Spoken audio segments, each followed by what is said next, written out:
ഞങ്ങളുടെ സ്നേഹവന്ദനങ്ങൾ.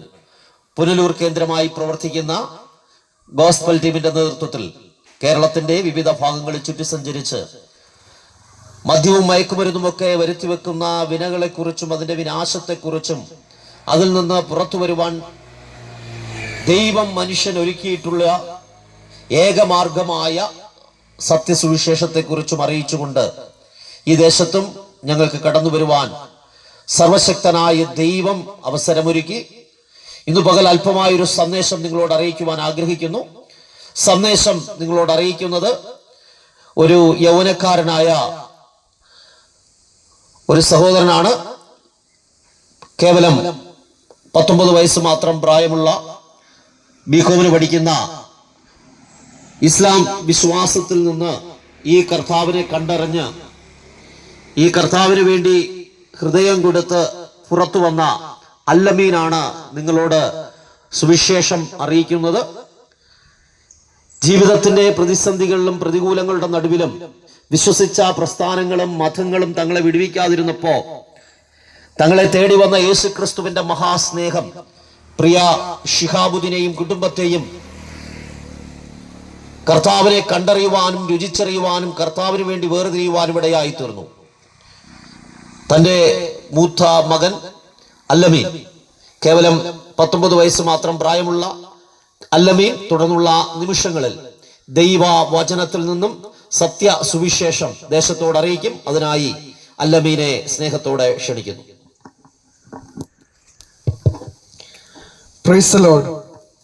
ദൈവത്തിന്റെ അതിപരിശുദ്ധമായ നാമം ഈ പകൽ സമയം എല്ലാ സമയം വാഴ്ത്തപ്പെടുമാറാകട്ടെ. ഇന്നിന്റെ ഈ പകൽക്കാലം ഈ ദേശത്ത് കടന്നു വന്ന് നിങ്ങളോട് ഒരുമിച്ചായിരിക്കുവാൻ വരുവനായ കർത്താവ് എന്റെയും ജീവിതത്തിൽ ഒരുക്കിയ നല്ല സാവകാശത്തിനായി ദൈവത്തിന് സ്തോത്രം കരയേറ്റുന്നു. അടുത്തും അകലെയും ഭവനങ്ങൾക്കുള്ളിലും ഇരുന്നു കൊണ്ട് ഞങ്ങളെ ശ്രദ്ധിച്ചുകൊണ്ടിരിക്കുന്ന എല്ലാ മാന്യ സഹോദരങ്ങൾക്കും അഖില ലോക രക്ഷിതാവും മാനവരാശിയുടെ വീണ്ടെടുപ്പുകാരനും ഇതാ ഞാൻ വേഗം വരുന്ന നരളിച്ചെഴുതനുമായ യേശു മശിഹായുടെ നിസ്തുല്യ നാമത്തിൽ ഞങ്ങളുടെ പ്രഭാത വന്ദനങ്ങളെ രേഖപ്പെടുത്തുന്നു. ഇന്ന് ഈ ദിവസം നാം ഓരോരുത്തരും ക്രിസ്മസിനോടുള്ള ബന്ധത്തിൽ അതിന്റെ ആഘോഷങ്ങളും അതിന്റെ അനുഷ്ഠാനങ്ങൾക്കുമായി പല രീതിയിൽ തിരക്കിലായിരിക്കുന്ന ഒരു സമയത്തായിരിക്കാം. പക്ഷേ കേവലം മുൻവിധികളൊന്നുമില്ലാതെ അല്പസമയം ഈ സുവിശേഷ സന്ദേശം ശ്രവിക്കുവാൻ വേണ്ടി നിങ്ങളുടെ വിലയേറിയ സമയത്തെ കർത്താവിൽ ഞാൻ നിങ്ങളോട് ചോദിക്കുകയാണ്. നമുക്കറിയാം, നാം ഓരോരുത്തരുമായിരിക്കുന്ന ഈ കാലഘട്ടം ഒരിക്കലും മനുഷ്യനെ വസിക്കുവാൻ യോഗ്യമായ ഒരു കാലഘട്ടത്തിലൂടെ അല്ല നാം ഓരോരുത്തരും കടന്നുപോയിക്കൊണ്ടിരിക്കുന്നത്. എവിടെ നോക്കിയാലും അക്രമങ്ങളും അരാജകത്വങ്ങളും കൊലപാതകങ്ങളും അനീതി നിറഞ്ഞ ജീവിതങ്ങളും കൊണ്ട് മനുഷ്യൻ കുത്തഴിഞ്ഞ പുസ്തകം പോലെ ജീവിച്ചു കൊണ്ടിരിക്കുന്ന ഒരു കാലഘട്ടത്തിലാണ് നാം ഓരോരുത്തരും ആയിരിക്കുന്നത്. നാം ഒന്ന് ചിന്തിച്ചാൽ നമുക്ക് മനസ്സിലാക്കാൻ കഴിയും, മനുഷ്യൻ ഇത്രമാത്രം ധാർമ്മികമായി അധപ്പതിച്ച ഒരു കാലമുണ്ടോ എന്ന് നാം സംശയിക്കേണ്ടിയിരിക്കുന്നു. എവിടെ നോക്കിയാലും അക്രമങ്ങളും അനീതി നിറഞ്ഞ ജീവിതവും അരാജകത്വവും കൊലപാതകങ്ങളും കൊണ്ട് മനുഷ്യൻ നാൽക്കാലിയായ മൃഗങ്ങൾക്ക് പോലും ലജ്ജ ഉളവാക്കുന്ന നിലവാരത്തിൽ ജീവിച്ചു കൊണ്ടിരിക്കുന്ന ഒരു കാഴ്ചയാണ് നമുക്ക് കാണാൻ സാധിക്കുന്നത്. ദൈവത്തിന്റെ സ്വന്തം നാട് എന്നറിയപ്പെടുന്ന കേരളം, സുന്ദര നാട് അവകാശപ്പെടുന്ന കേരളം, സാക്ഷരതയിൽ ഒന്നാമതായി നിൽക്കുന്ന കേരളം, നാം നോക്കിയേ ഇന്ന് എവിടെ പൊയ്ക്കൊണ്ടിരിക്കുന്നു എന്ന് ചോദിച്ചാൽ മദ്യത്തിന്റെയും മയക്കമരുന്നിന്റെയും ലഹരി വസ്തുക്കളുടെയും പിടിയിൽ അകപ്പെട്ട് അമ്പേ നാശകൂപത്തിലേക്ക് നീങ്ങിക്കൊണ്ടിരിക്കുന്ന ഒരു കാലഘട്ടത്തെയാ നമുക്ക് വീക്ഷിക്കുവാൻ കഴിയുന്നത്. നാം മനുഷ്യർക്ക് ഒന്നിനും ഒരു കുറവില്ല. പണത്തിനോ സമ്പത്തിനോ ആരോഗ്യത്തിനോ സൗന്ദര്യത്തിനോ വിദ്യാഭ്യാസത്തിനോ ഒന്നും കുറവില്ലാതെ എല്ലാം കൊണ്ടും തികഞ്ഞു എന്ന് അവകാശപ്പെടുന്ന മനുഷ്യൻ ഇന്ന് ചെയ്തു കൂട്ടിക്കൊണ്ടിരിക്കുന്നത് എന്തെന്ന് ചോദിച്ചാൽ മനുഷ്യ മനസാക്ഷിയെ മരവിപ്പിച്ചുകൊണ്ടിരിക്കുന്ന കൃത്യങ്ങളാണെന്ന് നമുക്ക് മനസ്സിലാക്കാൻ കഴിയും. എന്തിനേറെ പറയുന്നു, ഓരോ ദിവസത്തെ പത്രമാധ്യമങ്ങൾ നവമാധ്യമങ്ങൾ നമ്മൾ എടുത്ത് പരിശോധിക്കുമ്പോൾ നമുക്ക് കാണാൻ സാധിക്കുന്നത് അമ്മയപ്പന്മാരെ മറക്കുന്ന കുഞ്ഞുങ്ങളും സ്വന്തം കുഞ്ഞുങ്ങളെ മറക്കുന്ന മാതാപിതാക്കന്മാരും. ഇങ്ങനെ എന്തിനു പറയുന്നു, ചെറിയ കുഞ്ഞു മുതൽ പ്രായമായ മാതാവ് വരെ സുരക്ഷിതരല്ലാത്തൊരു കാലഘട്ടത്തിലൂടെയാ നാം ഓരോരുത്തരും ജീവിച്ചു കൊണ്ടിരിക്കുന്നത്. എന്നെ കേൾക്കുന്ന പ്രിയമുള്ളവരെ, ഈ ഒരു സമൂഹത്തിൽ ഈ ഒരു സന്ദർഭത്തിൽ ഇങ്ങനെയുള്ള സുവിശേഷത്തിന്റെ പ്രസക്തി എന്തെന്ന് ചോദിച്ചാൽ, നരഭോജികളെ നരസ്നേഹികളാക്കി മാറ്റുന്ന, മനുഷ്യനെ മനുഷ്യനായി കാണാൻ പഠിപ്പിച്ച, ശത്രുവിനെ സ്നേഹിക്കാൻ പഠിപ്പിച്ച യേശു ക്രിസ്തുവിന്റെ സത്യസുവിശേഷത്തിന് മാത്രമേ മനുഷ്യനെ മാനസാന്തരത്തിലേക്ക് കൊണ്ടുവരാൻ സാധിക്കത്തുള്ളൂ. ആരാണ് യേശു ക്രിസ്തു? നാം ഓരോരുത്തരും അറിഞ്ഞോ അറിയാതെയോ ഈ ദിവസങ്ങൾ ക്രിസ്മസ് ആഘോഷിച്ചു കൊണ്ടിരിക്കുമ്പോൾ ഇതിന്റെ പ്രസക്തി എന്താ? യേശു ക്രിസ്തു ഈ ഭൂമിയിൽ അവതരിച്ചു എന്നുള്ളതിന്റെ ഓർമ്മയുടെ പ്രതീകമായിട്ടാ നാം ഓരോരുത്തരും ക്രിസ്മസ് ആഘോഷിച്ചു കൊണ്ടിരിക്കുന്നത്. പക്ഷേ ഞാൻ നിങ്ങളോട് പറയട്ടെ, ക്രിസ്മസ് ആഘോഷിക്കേണ്ടത് അല്ലെങ്കിൽ ക്രിസ്മസിന്റെ സന്തോഷം നാം പങ്കുവെക്കേണ്ടത് ആഘോഷങ്ങളിലല്ല, മദ്യക്കുപ്പികളിലല്ല, മറ്റ് സ്ഥലങ്ങളിൽ യാത്ര ചെയ്തല്ല, മറിച്ച് തന്റെ ഏകജാതനായ പുത്രനെ മനുഷ്യന്റെ പാപത്തിന് പരിഹാരത്തിന് വേണ്ടിയിട്ട് ഈ ഭൂമിയിൽ അയച്ചു. നിത്യജീവൻ വാഗ്ദാനം ചെയ്ത് മനുഷ്യന്റെ പാപ പരിഹാരത്തിന് വേണ്ടി കാൽവരി ക്രൂശിൽ മരിക്കുവാൻ തന്റെ ഏകജാതനായ പുത്രനെ ഈ ഭൂമിയിൽ അവതരിപ്പിച്ച പിതാവാൻ ദൈവത്തിനോടുള്ള നന്ദി അർപ്പിച്ചുകൊണ്ട് നാം ഈ ക്രിസ്മസിന്റെ സന്തോഷം പങ്കുവയ്ക്കേണ്ടിയിരിക്കുന്നത്. പക്ഷേ ദുഃഖകരമായ യാഥാർത്ഥ്യം എന്തെന്ന് പറയുന്നത്, മനുഷ്യൻ ഇന്ന് മദ്യക്കുപ്പികൾ വാരിക്കൂട്ടി ഉള്ള സമ്പത്തും ആരോഗ്യവും സൗന്ദര്യവും സമയവും നഷ്ടപ്പെടുത്തി ജീവിതം നാശകൂപത്തിലേക്ക് തള്ളി നീക്കിക്കൊണ്ടിരിക്കുന്ന ഒരു കാലഘട്ടത്തെ നമുക്ക് കാണാൻ സാധിക്കുന്നത്. എന്നെ കേൾക്കുന്ന പ്രിയമുള്ളവരെ, ഈ യേശു ക്രിസ്തു എന്തിനായി ഭൂമിയിൽ അവതരിച്ചതെന്ന് ചോദിച്ചാൽ ഞാൻ പറഞ്ഞല്ലോ, മനുഷ്യന്റെ പാപത്തിന് പരിഹാരത്തിന് വേണ്ടിയിട്ടാ യേശു ക്രിസ്തു ഈ ഭൂമിയിൽ അവതരിക്കുവാനിടയായി തീർന്നത്. എല്ലാം കൊണ്ടും നിസ്തുല്യനായ ദൈവം തന്റെ ജനനം കൊണ്ടും മറ്റാർക്കും ഒരിക്കലും തുല്യത പറയാൻ കഴിയാത്ത നിലവാരത്തിലായിരുന്നു തന്റെ ഐഹിക ജീവകാലം അല്ലെങ്കിൽ താൻ ഈ ഭൂമിയിൽ അവതരിക്കുവാനിടയായി തീർന്നത്. തിരുവചനം വിളിച്ചു പഠിപ്പിക്കുന്നു, കന്യക ഗർഭിണിയായ ഒരു മകനെ പ്രസവിക്കും, അവന് ദൈവം നമ്മോട് കൂടെ എന്നർത്ഥമുള്ള ഇമ്മാനുവേൽ എന്ന് പേർ വിളിക്കണം. എന്നെ കേൾക്കുന്ന സഹോദരങ്ങളെ, യേശു ക്രിസ്തുവിന്റെ ഈ ഭൂമിയിലെ ജനനം എന്ന് പറയുന്നത് മനുഷ്യൻ ഇതുവരെ കണ്ടിട്ടില്ലാത്ത നിലവാരത്തിലുള്ളതായിരുന്നു. പരിശുദ്ധാത്മാവിനാൽ കന്യകയുടെ ഗർഭപാത്രത്തിൽ യേശു ക്രിസ്തു ഈ ഭൂമിയിൽ അവതരിക്കുവാനിടയായി തീർന്നു. പ്രവാചകന്മാർ മുൻകൂട്ടി അരുളി ചെയ്തതുപോലെ ദാവീദിന്റെ സന്തതിയായ ഇശായിയുടെ കുറ്റിയിൽ നിന്നൊരു വേർ പൊട്ടി പുറപ്പെട്ടു. മനുഷ്യനെ അവന്റെ പാപത്തിൽ നിന്ന് വിടുവിക്കാനായിട്ട് യേശു ക്രിസ്തു ജഡ അവതാരമെടുത്ത് ഈ ഭൂമിയിൽ അവതരിച്ചു. ആദിയിൽ വചനം ഉണ്ടായിരുന്നു, വചനം ദൈവത്തോടു കൂടെയായിരുന്നു, വചനം ദൈവമായി തീർന്നു എന്ന് ദൈവത്തിന്റെ സത്യ തിരുവചനം നമ്മെ വിളിച്ചു പഠിപ്പിക്കുന്നു. സഹോദരങ്ങളെ, മാതാവേ, പിതാവേ, യേശു ക്രിസ്തു ഈ ഭൂമിയിൽ അവതരിച്ചത് മനുഷ്യന്റെ പാപത്തിന് പരിഹാരത്തിന് വേണ്ടിയിട്ടാണ്. ഒരുപക്ഷെ ഇത് കേൾക്കുമ്പോൾ താങ്കൾ ചിന്തിക്കും, ഞാനൊരു പാപിയല്ല, ഞാനൊരു പാപം ചെയ്തിട്ടില്ല. പക്ഷെ ഞാൻ നിങ്ങളോട് ചോദിക്കട്ടെ, തിരുവചനം വളരെ വ്യക്തമായി വിളിച്ചു പഠിപ്പിക്കുന്നു, ഒരു വ്യത്യാസവുമില്ല. എല്ലാവരും ഒരുപോലെ പാപം ചെയ്ത് ദൈവ തേജസ് നഷ്ടപ്പെട്ടവരായി തീർന്നിരിക്കുന്നു. അങ്ങ് ഏദൻ പർദീസയിൽ തുടങ്ങിയ മനുഷ്യന്റെ പതനം, ആദാമ്യ പാപം മനുഷ്യ കുലത്തെ ആകമാനം പിടിച്ച് കുലുക്കിക്കൊണ്ടിരിക്കുന്നു.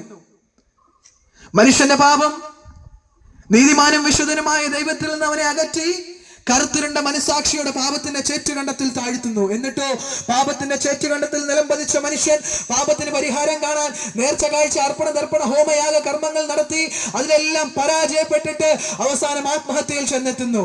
എന്നെ കേൾക്കുന്ന മാന്യമിത്രമേ, സഹോദര സഹോദരി, മാതാവേ, പിതാവേ, ഞാൻ നിങ്ങളോട് വിളിച്ചു പറയുന്നു, ആത്മഹത്യ അരുതേ. ആത്മഹത്യക്ക് നിങ്ങളെ രക്ഷിക്കാൻ സാധിക്കത്തില്ല. ദൈവം ദാനമായി നൽകിയ ജീവിതത്തെ ഒരു പിടി കയറിലോ ഒരു കുപ്പി വിഷത്തിലോ ചീറിപ്പായുന്ന വാഹനങ്ങൾക്കടിയിലേക്കോ കൊടുത്തുകൊണ്ട് താങ്കളുടെ വിലയേറെ ജീവിതത്തെ നശിപ്പിക്കരുതേ. താങ്കളെ വിടുവിക്കുവാൻ ഈ പകൽക്കാലം അല്ലമേൻ പ്രസംഗിക്കുന്ന യേശു ക്രിസ്തു സർവശക്തനാ. ഈ പകൽക്കാലം ഈ ദേശത്ത് നിങ്ങളോട് വിളിച്ചു പറഞ്ഞത് എന്തിനെന്ന് ചോദിച്ചാൽ, ഈ ക്രിസ്തുവിന്റെ സ്നേഹമാ പ്രിയമുള്ളവരെ അല്ലമേന്റെ ജീവിതത്തെ മാറ്റിമറിക്കുവാനിടയായി തീർന്നത്. ഞാൻ വിശ്വസിച്ച ദൈവങ്ങൾക്കോ, ഞാൻ ആരാധിച്ചിരുന്ന വ്യക്തികൾക്കോ, ഞാൻ വിശ്വസിച്ചിരുന്ന പ്രസ്ഥാനങ്ങൾക്കോ എന്നെ വിടുവിക്കാൻ കഴിയാതെ, എന്റെ പാപങ്ങൾക്ക് പരിഹാരം കാണുവാൻ സാധിക്കാതെ, എന്റെ പ്രാർത്ഥനയ്ക്ക് മറുപടി തരാൻ കഴിയാതെ അമ്പേ പരാജയപ്പെട്ടപ്പോൾ എന്റെ പ്രാർത്ഥനയ്ക്ക് മറുപടി തന്ന് എന്നെ വീണ്ടെടുത്ത ഒരു രക്ഷകൻ ഉണ്ടെങ്കിൽ അതാ അല്ലമേൻ ഈ പകൽക്കാലം വിളിച്ചു പറയുന്ന നസ്രയനായ യേശു ക്രിസ്തു എന്ന രക്ഷിതാവ്. കേൾക്കുന്ന പ്രിയമുള്ളവരെ, ഇന്നേക്ക് 2024 വർഷങ്ങൾക്ക് മുൻപേ ഒരു കന്യകയുടെ ഗർഭപാത്രത്തോളം ചെറുതായി അവൻ ദൈവരൂപത്തിലിരിക്കെ ദൈവത്തോടുള്ള സമത്വം മുറുകെ പിടിച്ചു കൊള്ളണമെന്ന് വിചാരിക്കാതെ ദാസരൂപം എടുത്ത് മനുഷ്യ സാദൃശ്യത്തിലായി തന്നെത്താൻ ഒഴിച്ച് വേഷത്തിൽ മനുഷ്യനായി വിളങ്ങി തന്നെത്താൻ താഴ്ത്തി മരണത്തോളം, ക്രൂശില മരണത്തോളം തന്നെ അനുസരണമുള്ളവനായി തീർന്നു. എന്തിനു വേണ്ടിയിട്ടാ യേശു ക്രിസ്തു ഈ ഭൂമിയിൽ അവതരിച്ചതെന്ന് ചോദിച്ചാൽ ഒറ്റ ഉത്തരം, മനുഷ്യനെ അവന്റെ പാപത്തിൽ നിന്ന് വീണ്ടെടുക്കുവാൻ വേണ്ടിയിട്ട്. രക്തം ചൊരിഞ്ഞിട്ടല്ലാതെ വിമോചനമില്ലെന്ന ദൈവിക വിധി അവിടെ നിൽക്കുമ്പോൾ മനുഷ്യനെ അവന്റെ പാപത്തിൽ നിന്ന് വീണ്ടെടുക്കുവാൻ യേശു ക്രിസ്തു നമുക്ക് ഓരോരുത്തർക്കും വേണ്ടി പരമയാഗമായി മരിക്കുവാനിടയായി തീർന്നു. തിരുവചനം വളരെ വ്യക്തമായി രേഖപ്പെടുത്തിയിരിക്കുന്നു. അവൾ ആദ്യജാതനെ പ്രസവിച്ചു ശീലകൾ ചുറ്റി വഴിയമ്പലത്തിൽ സ്ഥലമില്ലായകയാൽ പശുത്തൊട്ടിയിൽ കിടത്തി. കാലിത്തൊഴുത്ത് മുതൽ കാൽവരി മല വരെ യേശു ക്രിസ്തു ജീവിക്കുവാനിടയായി തീർന്നു. 33 തിരുവയസ്സ് വരെ താൻ ഈ ഭൂമിയിൽ ജീവിച്ചു. തന്റെ ശുശ്രൂഷ കാലഘട്ടങ്ങളിൽ അനാഥർക്ക് ആശ്വാസമേകിയും വിധവയ്ക്ക് ന്യായകർത്താവുമായും രോഗിക്ക് സൗഖ്യവും ആശ്വാസവും മരിച്ചവന് പുനരുദ്ധാനവും ജീവന് സൗജന്യമായി നൽകിക്കൊണ്ട് യേശു ക്രിസ്തു തന്റെ ശുശ്രൂഷ തികയ്ക്കുവാനിടയായി തീർന്നു. കേൾക്കുന്ന സഹോദരങ്ങളെ, ആ യേശു ക്രിസ്തു ഇന്നും ജീവിക്കുന്നുണ്ട്. ആ യേശു ക്രിസ്തുവിന് നിങ്ങളുടെ പ്രശ്നത്തിന്മേൽ വിടുതൽ നൽകുവാൻ മതിയായ ദൈവമാണ്. ഒരുപക്ഷെ ഇത് കേൾക്കുമ്പോൾ താങ്കൾ ചിന്തിക്കാം, എന്റെ പ്രശ്നത്തിന് എങ്ങനെ യേശു ക്രിസ്തു പരിഹാരം നൽകും? ഞാൻ നിങ്ങളോട് പറയട്ടെ, ദൈവത്തിന്റെ തിരുവചനം വിളിച്ചു പഠിപ്പിക്കുന്നു, കർത്താവായ യേശുവിൽ വിശ്വസിക്കുക, എന്നാൽ താങ്കളും കുടുംബവും രക്ഷ പ്രാപിക്കുവാനിടയായി തീരും. സമൂഹം ഒറ്റപ്പെടുത്തി, കുടുംബക്കാർ ഒറ്റപ്പെടുത്തി, ചാർച്ചക്കാർ ഒറ്റപ്പെടുത്തി, കൂട്ടുകാർ ഒറ്റപ്പെടുത്തി, കടഭാരത്തിലായി, കുടുംബ തകർച്ചയിലായി, മദ്യത്തിന്റെ മയക്കമരുന്നിന്റെ ലഹരി വസ്തുക്കളുടെ അടിമയത്വത്തിലായി, ഇനി ജീവിതം ഇവിടം കൊണ്ട് അവസാനിച്ചു വച്ചിരിക്കുന്ന, വിധി എഴുതി വച്ചിരിക്കുന്ന വ്യക്തിയാണോ താങ്കൾ? എന്നെ കേൾക്കുന്ന സഹോദര സഹോദരി, മാതാവേ പിതാവേ, ഞാൻ നിങ്ങളോട് വിളിച്ചു പറയുന്നു, നിങ്ങളുടെ പ്രശ്നത്തിന് പരിഹാരം കാണുവാൻ യേശു ക്രിസ്തു മതിയായ ദൈവമാണ്. യേശു ക്രിസ്തു അഖിലാന്റെ ചരിത്രത്തെ രണ്ടായി കീറി മുറിച്ചുകൊണ്ട് ഈ ഭൂമിയിൽ ഉദയം ചെയ്തു. ഭൂമിയിൽ താൻ ജീവിച്ചു. പ്രവാചകന്മാർ മുൻപേ അരുളി ചെയ്തതുപോലെ മനുഷ്യന്റെ പാപത്തിന് പരിഹാരത്തിനായി താൻ മരണപ്പെട്ടു. പക്ഷേ ലോക നേതാക്കന്മാരെ പോലെയല്ല, മറ്റ് മത നേതാക്കന്മാരെ പോലെയല്ല. ഇന്ന് നാം ഒന്ന് നോക്കിയേ, ലോകത്തിലെ പല നേതാക്കന്മാരുടെയും, പല വിപ്ലവകാരന്മാരുടെയും, പല തത്വചിന്തകന്മാരുടെയും, പല ശാസ്ത്രജ്ഞന്മാരുടെയും, പല ഉപദേഷ്ടാക്കന്മാരുടെയും, പല ഗുരുക്കന്മാരുടെയും കല്ലറകൾ അടഞ്ഞു കിടക്കുമ്പോൾ, മരണം കൊണ്ട് അവരുടെ ശുശ്രൂഷ അവിടെ അവസാനിക്കുമ്പോൾ, ഇതാ പാലസ്തീന്റെ പച്ചമണ്ണിൽ ഒരു കല്ലറ തുറന്നു കിടക്കുന്നു. അത് ഞാൻ ഈ പകൽക്കാലം പ്രസംഗിച്ചു കൊണ്ടിരിക്കുന്ന യേശു ക്രിസ്തുവിന്റെ കല്ലറയാ. മനുഷ്യന്റെ പാപത്തിന് പരിഹാരത്തിന് വേണ്ടിയിട്ട് ആകാശത്തിന് ഭൂമിക്കും മധ്യേ 3 കാറിന്റെ ആണിമേൽ തൂങ്ങപ്പെട്ട ക്രിസ്തു താൻ മുന്നേ പ്രവചിച്ചതുപോലെ 3-ാം നാൾ മരണത്തിന്റെ കെട്ടുകളെ പൊട്ടിച്ചുകൊണ്ട് ഉയർത്തെഴുന്നേൽക്കുവാനിടയായി തീർന്നു. മരണത്തിന് അവനെ പിടിച്ചു വെക്കാൻ കഴിഞ്ഞില്ല. റോമൻ ഇമ്പീരിയൽ മുദ്രയ്ക്ക് അവനെ പിടിച്ചു വെക്കാൻ കഴിഞ്ഞില്ല. കാരണം ദൈവത്തിന്റെ വചനം വിളിച്ചു പഠിപ്പിക്കുന്നു, ഇതാ ഞാൻ മരിച്ചവനായിരുന്നു, എന്നാൽ ഇതാ എന്നേക്കും ജീവിച്ചിരിക്കുന്നു. മരണത്തിന്റെയും പാതാളത്തിന്റെയും താക്കോൽ എന്റെ കൈവശമുണ്ടെന്ന് അരുളി ചെയ്ത ദൈവം മരണത്തെ ഉയർത്തെഴുന്നേൽക്കുവാനിടയായി തീർന്നു. സഹോദര സഹോദരി, മാതാവേ പിതാവേ, താങ്കൾ വിശ്വസിച്ചാലും ഇല്ലെങ്കിലും താങ്കളുടെ ഈ ഐഹിക ജീവകാലത്തിനപ്പുറം ഒരു നിത്യ യാതനാ സ്ഥലവും ഒരു നിത്യ വാസസ്ഥലവും താങ്കൾക്ക് വേണ്ടി കർത്താവ് ഒരുക്കി വെച്ചിരിക്കുക. അതിലേത് വേണമെന്ന് തിരഞ്ഞെടുക്കാനുള്ള അവകാശം താങ്കളുടെ മുൻപിൽ കർത്താവ് തുറന്നു നൽകിയിരിക്കുക. ഒരു കുഞ്ഞ് തന്റെ അമ്മയുടെ ഗർഭപാത്രത്തിൽ ഉരുവാകുന്നത് ഈ ഭൂമിയിൽ ജീവിക്കുവാൻ വേണ്ടിയിട്ടാ. കേവലം 9-10 മാസം തന്റെ അമ്മയുടെ ഗർഭപാത്രത്തിൽ താൻ ആയിരിക്കുന്നത് ഈ ഭൂമിയിൽ ജീവിക്കാനുള്ള തയ്യാറെടുപ്പുകൾ നടത്തിക്കൊണ്ടിരിക്കുക. ഇതുപോലെ മനുഷ്യരായ നാം ഓരോരുത്തരും ഏറിയാൽ 70 അല്ലെങ്കിൽ 80 സംവത്സരം ഈ ഭൂമിയിലായിരിക്കുന്നത് നമ്മൾ നിത്യതയ്ക്ക് വേണ്ടിയുള്ള തയ്യാറെടുപ്പിന് വേണ്ടിയിട്ടാ. താങ്കൾ ചിന്തിച്ചു കൊള്ളണം, മരണം കൊണ്ട് ജീവിതം അവസാനിക്കുന്നില്ല. മരണത്തിനപ്പുറം ഒരു ജീവിതം നിങ്ങൾക്കുണ്ട്. എന്നെ കേൾക്കുന്ന സഹോദരങ്ങളെ, താങ്കളുടെ നിത്യ സ്വർഗത്തിൽ വേണോ നിത്യ നരകത്തിൽ വേണോ എന്ന് തിരഞ്ഞെടുക്കാനുള്ള അവകാശം യേശു ക്രിസ്തു നിങ്ങളുടെ മുൻപിൽ വെച്ചിരിക്കുക. കർത്താവ് പറയുന്നു, ഇതാ ഞാൻ 2 വാതിൽ നിങ്ങളുടെ മുൻപിൽ തുറന്നു വെച്ചിരിക്കുന്നു. ഒന്ന്, വളരെ വീതിയേറിയ വിശാലയുമായ വഴി, അതിലൂടെ കടക്കുന്നവർ അനേകരാ, പക്ഷേ നാശത്തിലേക്കുള്ള വാതിലാണതെന്ന് വിസ്മരിച്ചു പോകരുത്. രണ്ടാമത്, വളരെ ഇടുക്കവും ഞെരുക്കവും ഉള്ള വഴി, വളരെ കഷ്ടപ്പാടിന്റെയും പ്രയാസത്തിന്റെയും ഉപദ്രവത്തിന്റെയും വഴി, അതിലൂടെ കടക്കുന്നവർ ചുരുക്കമാണെങ്കിലും നിത്യമായ സൗഭാഗ്യത്തിലേക്കുള്ള വഴിയായിരിക്കും അത്. അതുകൊണ്ട് സഹോദരങ്ങളെ, ഇതിലേത് വേണമെന്ന് തിരഞ്ഞെടുക്കാനുള്ള അവകാശം താങ്കളുടെ മുൻപിൽ തുറന്നു വെച്ചിരിക്കുകയാണ്. കർത്താവിന്റെ വചനം ഇപ്രകാരം വിളിച്ചു പഠിപ്പിക്കുന്നു, ഇതാ ഞാൻ വാതിൽക്കൽ നിന്ന് മുട്ടുന്നു, ആരെങ്കിലും എന്റെ ശബ്ദം കേട്ട് വാതിൽ തുറന്നാൽ ഞാൻ അവിടെ അടുക്കൽ ചെന്ന് അവനോടും അവൻ എന്നോടും കൂടെ അത്താഴം കഴിക്കുവാൻ ഇടയായിത്തീരും. ഈ സുവിശേഷ സന്ദേശം കേട്ടുകൊണ്ടിരിക്കുമ്പോൾ താങ്കളുടെ ഹൃദയത്തോട് യേശു ക്രിസ്തുവിന്റെ സ്നേഹം മുട്ടിക്കൊണ്ടിരിക്കുക. താങ്കൾ ഒന്നും ചെയ്യണ്ട, പൈസ മുടക്കണ്ട, നേർച്ചകളോ കാഴ്ചകളോ ഹോമങ്ങളോ യാഗങ്ങളോ അർപ്പണങ്ങളോ ഒന്നും നടത്തണ്ട.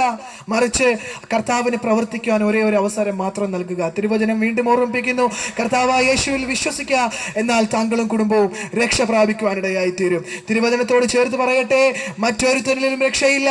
നാം രക്ഷിക്കപ്പെടുവാൻ ആകാശത്തിന് കീഴിൽ മനുഷ്യരുടെ നൽകപ്പെട്ട യേശു ക്രിസ്തു എന്ന നാമമല്ലാതെ മറ്റൊരു നാമവുമില്ല. തന്റെ ഏകജാതനായ പുത്രനിൽ വിശ്വസിക്കുന്ന ഏവനും നശിച്ചു പോകാതെ നിത്യജീവൻ പ്രാപിക്കേണ്ടതിന് ദൈവം യേശുവിനെ നൽകുവാൻ തക്കവണ്ണം ലോകത്തെ സ്നേഹിച്ചു. അർത്ഥാൽ ദൈവം യേശുവിനെ നൽകുവാൻ തക്കവണ്ണം മനുഷ്യരെ ഓരോരുത്തരെയും സ്നേഹിച്ചു. പാപിയായിരിക്കുന്ന മനുഷ്യനെ സ്നേഹിക്കുകയും പാപത്തെ വെറുക്കുകയും ചെയ്യുന്ന ഒരു നല്ല രക്ഷിതാവ് ഈ പകൽക്കാലം നമ്മളെ ഓരോരുത്തരെയും മാടി വിളിക്കുക. ക്രിസ്തുവിന്റെ സ്നേഹത്തിലേക്ക് നമ്മളെ ഓരോരുത്തരെയും താൻ ക്ഷണിച്ചുകൊണ്ടിരിക്കുക. യേശു ക്രിസ്തു താങ്കളുടെ ഹൃദയ കവാടത്തിൽ നിന്ന് മുട്ടിക്കൊണ്ടിരിക്കുക. ക്രിസ്തുവിന് പ്രവർത്തിക്കാൻ ഒരു അവസരം താങ്കൾ നൽകുമോ? അല്ല, നിന്റെ ജീവിതത്തെ മാറ്റിമറിച്ചത് കർത്താവിന്റെ പ്രവർത്തിക്കുവാനായിട്ട് ഒരു അവസരം നൽകിയതാ. നിശ്ചയമായി ഞാൻ വിളിച്ചു പറയുന്നു, എന്റെ ജീവിതത്തെ മാറ്റിമറിച്ച കർത്താവ് നിങ്ങളുടെ ജീവിതത്തെ മാറ്റിമറിക്കും. യേശു ക്രിസ്തു ഒരിക്കലും നിങ്ങളെ ചതിക്കുകയില്ല. യേശു ക്രിസ്തു ഒരിക്കലും നിങ്ങളെ അനാഥരായി വിടുകയില്ല. തിരുവചനം പഠിപ്പിക്കുന്നു, അമ്മയെ ആശ്വസിപ്പിക്കും പോലെ ഞാൻ നിങ്ങളെ ആശ്വസിപ്പിക്കുവാനിടയായി തീരും. അതുകൊണ്ട് വിശ്വസ്തനായ സത്യവാനായ ആ നല്ല രക്ഷിതാവ് നിങ്ങൾക്ക് വേണ്ടി കാത്തിരിക്കുന്നു. മടങ്ങി വരുവാൻ താങ്കൾക്ക് അവസരമുണ്ട്. എന്നെ കേൾക്കുന്ന സഹോദര, മടങ്ങി വരിക, മാനസാന്തരപ്പെടുക. യേശു ക്രിസ്തുവിന് നിങ്ങളെ ആവശ്യമുണ്ട്. നിങ്ങളുടെ പണം യേശു ക്രിസ്തു ചോദിക്കുന്നില്ല, നിങ്ങളുടെ സമ്പത്ത് ചോദിക്കുന്നില്ല, ആരോഗ്യം ചോദിക്കുന്നില്ല, ഒന്നും ചോദിക്കുന്നില്ല. മറിച്ച് നിങ്ങളുടെ തകർക്കപ്പെട്ട ജീവിതത്തെ ഒന്ന് സമർപ്പിക്കുവാനിടയായി തീരുമോ? തകർക്കപ്പെട്ട ജീവിതത്തെ സമൂഹവും ചാർച്ചക്കാരും കുടുംബക്കാരും മിത്രങ്ങളും എല്ലാം ഒറ്റപ്പെടുത്തി ഇവിടം കൊണ്ട് അവസാനിച്ചു എന്ന് വിധി എഴുതി വെച്ചിരിക്കുന്ന താങ്കളുടെ ആ നുറുക്കപ്പെട്ട ജീവിതത്തെ ഒന്ന് ഏൽപ്പിച്ചു കൊടുക്കുവാനിടയായി തീരുമെങ്കിൽ അതിനെ പണിതെടുക്കുവാൻ ദൈവം വിശ്വസ്തന. എന്റെ ഈ സന്ദേശം നിങ്ങളോട് അറിയിക്കുമ്പോൾ ഞാൻ നിങ്ങളോട് ഓർമ്മിപ്പിക്കട്ടെ, ഇതിനൊന്ന് തിരഞ്ഞെടുക്കാനുള്ള സ്വാതന്ത്ര്യം നിങ്ങളുടെ മുൻപിൽ കർത്താവ് തുറന്നു വെച്ചിരിക്കുന്നു. ഏത് വേണമെങ്കിലും നിങ്ങൾക്ക് തിരഞ്ഞെടുക്കാനുള്ള അവകാശം. പക്ഷേ ലോക മാനവരാശി ഇന്നേ വരെ കണ്ടിട്ടില്ലാത്ത ഒരു അത്ഭുതം ഇനിയും നടക്കാൻ പോവുകയാണ്. ഞാൻ ആദ്യമേ ഓർമ്മിപ്പിച്ചല്ലോ, കന്യക ഗർഭിണിയായ ഒരു മകനെ പ്രസവിക്കും, അവന് ദൈവം നമ്മോടുകൂടെ എന്നർത്ഥമുള്ള ഇമ്മാനുവേൽ എന്ന് പേർ വിളിക്കണം എന്ന് പറഞ്ഞപ്പോൾ ലോക മാനവരാശി ചിന്തിച്ചു കാണാം, ഇത് എങ്ങനെ സംഭവിക്കും. കാര്യം, കന്യക ഒരു കാരണവശാലും ഗർഭിണിയായ ഒരു മകനെ പ്രസവിക്കുകയില്ല. മാനുഷിക ബുദ്ധിക്ക് വിരോധാഭാസമായി തോന്നുന്ന ചിലത്, പക്ഷേ ദൈവത്തിന്റെ പ്രവചനം, ദൈവത്തിന്റെ പരിശുദ്ധാത്മാവ് മുന്നേ അറിയിച്ചതിന് തെറ്റ് സംഭവിച്ചില്ല. കന്യക ഗർഭിണിയായ ഒരു മകനെ പ്രസവിച്ചു. ദൈവം നമ്മോട് കൂടെ എന്നർത്ഥമുള്ള ഇമ്മാനുവേൽ എന്ന് പേർ വിളിച്ചു. യേശു ക്രിസ്തു ഈ ഭൂമിയിൽ ജീവിക്കുവാനിടയായി തീർന്നു. അങ്ങനെയെങ്കിൽ വീണ്ടും അടുത്ത മാനവരാശി കാണാൻ പോകുന്ന മഹാത്ഭുതം എന്ന് പറയുന്നത് യേശു ക്രിസ്തുവിന്റെ രണ്ടാമത്തെ വരവ്. യേശു ക്രിസ്തു ഒന്നാം വരവായ ക്രിസ്മസ് പലപ്പോഴും പലരും ആഘോഷിച്ചു കൊണ്ടിരിക്കുമ്പോൾ ദൈവവചനത്തിന് വിരോധമായിട്ട് ദൈവവചനം കോട്ടിക്കളഞ്ഞുകൊണ്ട് ക്രിസ്മസിനെ ആഘോഷിച്ചു കൊണ്ടിരിക്കുന്ന വിശ്വാസിയെ കേട്ടുകൊള്ളുക. യേശു ക്രിസ്തുവിന്റെ മടങ്ങി വരവെങ്കിൽ ദൈവവചനം വ്യതിചലിച്ച് ജീവിക്കുന്ന വിശ്വാസിയെ നിങ്ങൾ എടുക്കപ്പെടുകയില്ല. യേശു ക്രിസ്തു വീണ്ടും ഈ ഭൂമിയിൽ അവതരിക്കുന്നത് എന്തിനു വേണ്ടിയിട്ടാ? ഭൂമിയിൽ കടന്നു വരുന്നത് ദൈവവചനം വളരെ വ്യക്തവും ശക്തവുമായി പഠിപ്പിക്കുന്നത് പോലെ, വചനത്തിന്റെ വള്ളിക്കോ പുള്ളിക്കോ മാറ്റമില്ലാത്തതുപോലെ വചനം അനുസരിച്ച് ആ വചനത്തിൽ നിലനിൽക്കുന്ന തന്റെ വിശുദ്ധന്മാരെ ചേർക്കുവാനാ യേശു ക്രിസ്തു രണ്ടാമതും ഈ ഭൂമിയിൽ അവതരിക്കുവാനിടയായി തീർന്നത്. കാലം അതിന്റെ അന്ത്യത്തിലേക്ക് നീങ്ങിക്കൊണ്ടിരിക്കുന്നു. യുഗചക്രം അതിന്റെ സമാപ്തിയിലേക്ക് കറങ്ങിക്കൊണ്ടിരിക്കുന്നു. മനുഷ്യ കേട്ടുകൊള്ളുക, ഇപ്പോഴാകുന്നു രക്ഷാ ദിവസം, ഇതാകുന്നു സുപ്രസാദകാലം. മറ്റൊരുത്തനിലും രക്ഷയില്ല കേട്ടോ. ആകാശത്തിന് കീഴെ ഭൂമിക്ക് മീതെ രക്ഷിക്കപ്പെടുവാൻ ഏക മാർഗം എന്ന് പറയുന്നത് നസ്രനായ യേശു ക്രിസ്തു എന്ന നാമം മാത്രമാണ്. അതുകൊണ്ടായി അല്ലമീൻ ഈ പാൽക്കാലം ഇവിടെ നിങ്ങളോട് പ്രസംഗിച്ചു കൊണ്ടിരിക്കുന്നത്, യേശു ക്രിസ്തുവിന്റെ മടങ്ങി വരവെങ്കിൽ കൈവിടപ്പെട്ടു പോകരുത് സഹോദര, കൈവിടപ്പെട്ടു പോകരുത് മാതാവേ, കൈവിടപ്പെട്ടു പോകരുത് പിതാവേ. താങ്കളുടെ നിത്യത ഉറപ്പാക്കിക്കൊള്ളുക. ദേശമേ, ദൈവത്തെ എതിരേൽപ്പാൻ ഒരുങ്ങിക്കൊള്ളുക. യേശു ക്രിസ്തുവിന്റെ വരവിന്റെ അടയാളം എന്താകുമെന്ന് ചോദിച്ചപ്പോൾ കർത്താവ് പറഞ്ഞു, അത് മനുഷ്യപുത്രന്റെ വരവെങ്കിൽ നോഹയുടെ കാലം പോലെയും അത് ലോത്തിന്റെ കാലം പോലെയും ആയിരിക്കും. എന്ത് സംഭവിച്ചു? നോഹയുടെ കാലത്ത് തിരുവചനം വളരെ വ്യക്തമായി പഠിപ്പിക്കുന്നു, അന്ന് വരെ മഴ കണ്ടിട്ടില്ലാത്ത ജനത്തോട് ദൈവാത്മാവ് അരുളി ചെയ്തു, പരിശുദ്ധാത്മാവ് ദൈവദാസന്മാരോട് അരുളി ചെയ്തു, ഇവിടെ ജലപ്രളയം ഉണ്ടാകാൻ പോവുകയാ. പക്ഷേ ആരും വിശ്വസിച്ചില്ല, ആരും ഏറ്റെടുത്തില്ല. കാര്യം, അന്നേ വരെ മഴ എന്തെന്ന് കണ്ടിട്ടില്ലാത്ത ജനത്തിന് ജലപ്രളയം വരുന്നുവെന്ന് പറഞ്ഞപ്പോൾ അത് പരിഹാസമായി തോന്നി. പക്ഷെ എന്ത്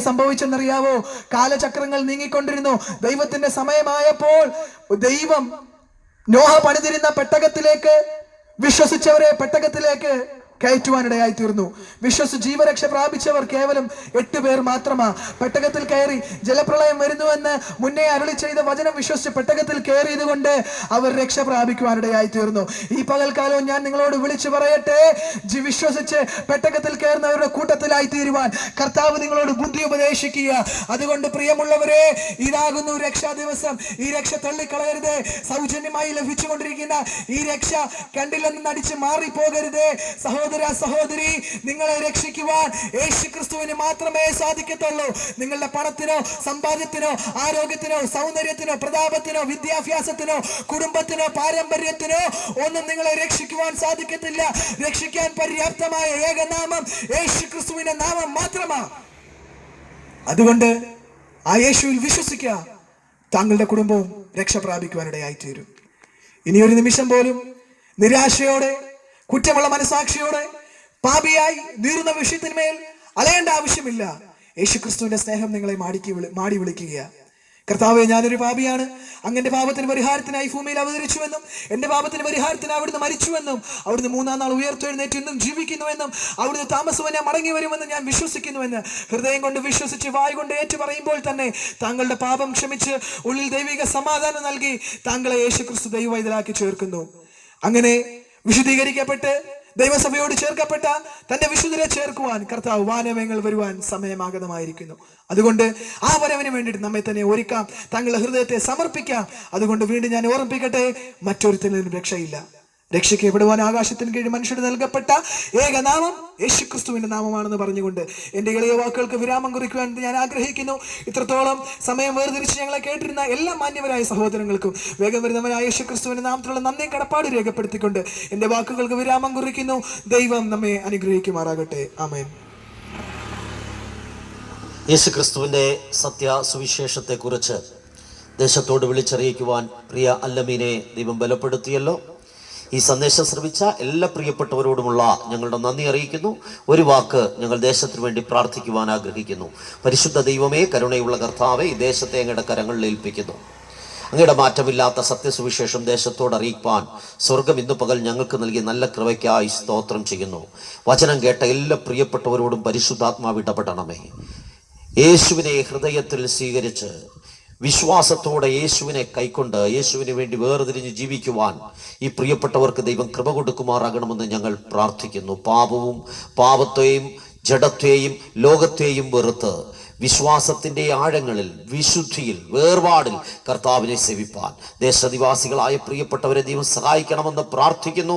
എല്ലാവരെയും കർത്താവിൻ്റെ കരങ്ങളിൽ ഏൽപ്പിക്കുന്നു. കർത്താവിൻ്റെ വരവിങ്കൽ ഈ ദേശത്തൊന്നും ഒരു വലിയ കൂട്ടം വേർതിരിയപ്പെട്ടവരായി, തേജസ്കരിക്കപ്പെട്ടവരായി കർത്താവിൻ്റെ സന്നിധി എടുക്കപ്പെടുവാൻ ഇടയാക്കുമാറാകണമെന്ന് ഞങ്ങൾ അങ്ങയോട് പ്രാർത്ഥിക്കുന്നു. പിതാവിൻ്റെയും പുത്രൻ്റെയും പരിശുദ്ധാത്മാവിൻ്റെയും നാമത്തിൽ ഈ ദേശനിവാസികളെ ഞങ്ങൾ അനുഗ്രഹിച്ച് പ്രാർത്ഥിക്കുന്നു. അനുഗ്രഹമായി തീരട്ടെ യേശുക്രിസ്തുവിൻ നാമത്തിൽ തന്നെ. ആമേൻ. യേശുക്രിസ്തു പാപികളെ രക്ഷിക്കുന്നു. യേശുക്രിസ്തു രോഗികളെ സൗഖ്യമാക്കുന്നു. യേശുക്രിസ്തു പരിശുദ്ധാത്മാവിനെ ധാരമായി നൽകുന്നു. യേശുക്രിസ്തു രാജാതി രാജാവായി വേഗം വരുന്നു. ദേശമേ, നിന്റെ ദൈവത്തെ എതിരേൽപ്പാൻ ഒരുങ്ങിക്കൊള്ളുക. ഹല്ലേലൂയ, ഹല്ലേലൂയ, ഹല്ലേലൂയ. ഇത്രയും നേരം ഞങ്ങളെ ശ്രമിച്ച എല്ലാ പ്രിയപ്പെട്ടവരുള്ള പുനലൂർ ഗോസ്ബൽ ടീമിന്റെ നന്ദി അറിയിക്കുന്നു. ദൈവം എല്ലാവരെയും സഹായിക്കട്ടെ, അനുഗ്രഹിക്കട്ടെ.